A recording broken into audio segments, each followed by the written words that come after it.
कई दिन जब भूख से व्याकुल चित्त होता, उसी समय मंत्रा का, हे तू देह नहीं है, ये प्राणों का धर्म है भूख प्यास, तेरा धर्म नहीं, तू इनका साक्षी है, बस साक्षी मात्र। जब तक सच्चिदानंद का अनुभव नहीं तो बच्चा माया से नहीं लड़ सकते। जब प्यास लगेगी तो पानी में चित्त रहेगा ना, प्यास लगे और चित्त परमात्मा में, भूख लगे और चित्त परमात्मा में, शरीर भीषण कष्ट से युक्त हो चित्त परमात्मा में, इसकी कोई परवाह नहीं, चाहे जैसी स्थिति हो इसकी कोई परवाह नहीं। तब माना जाता है कि योद्धा हो।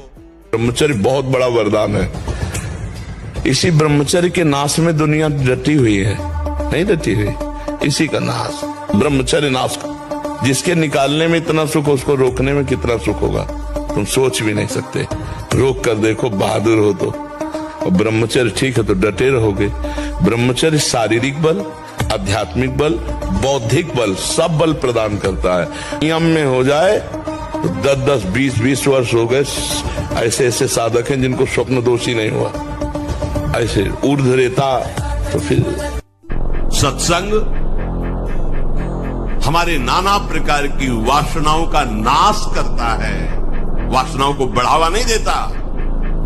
सत्संग का स्वरूप तुम्हारे मन को खुशी नहीं, तुम्हारे मन को मार देगा। सत्संग का स्वरूप तुम्हारे मन को मार करके सच्चिदानंद प्रभु में लगा देगा। महाभागवतों के वचन, भगवान की वाणी तुम्हें भगवत स्वरूप में स्थित करेगी, प्रपंच का बढ़ावा नहीं। चिंगारी को ज्वाला बनने में देर नहीं लगती। अगर हम कहीं धोखे में मान लिया हमारी काम वासना नष्ट हो गई तो कुछ गड़बड़ हो जाएगा, क्योंकि दुश्मन को दुश्मन न मानना घाटे पे पहुंच जाना है। क्षीण होती, क्षीण होने को मतलब ऐसा लगने लगा कि अब वो वेदना नहीं है, पर वो है, वो सूक्ष्म रूप से है।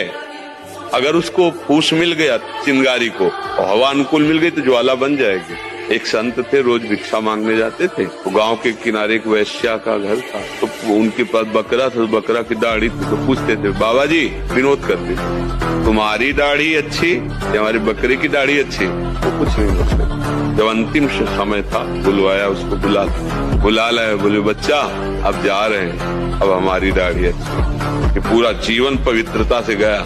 तो उनका महाराज ये तो पहले भी कह सकते। तो बोले विश्वास नहीं। मतलब सिद्ध महापुरुष भगवत मार्ग के पथिक, जब तक शरीर में प्राण तब तक सावधानी, कभी धोखा हो।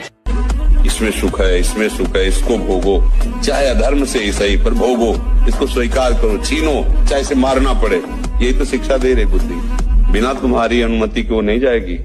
अगर तुमने रोक दिया बुद्धि को कि नहीं ऐसा निश्चय नहीं, वो नहीं करेगी। आप बार बार उसको रोकिए। विद्यालयों में ब्रह्मचर्य की तो शिक्षा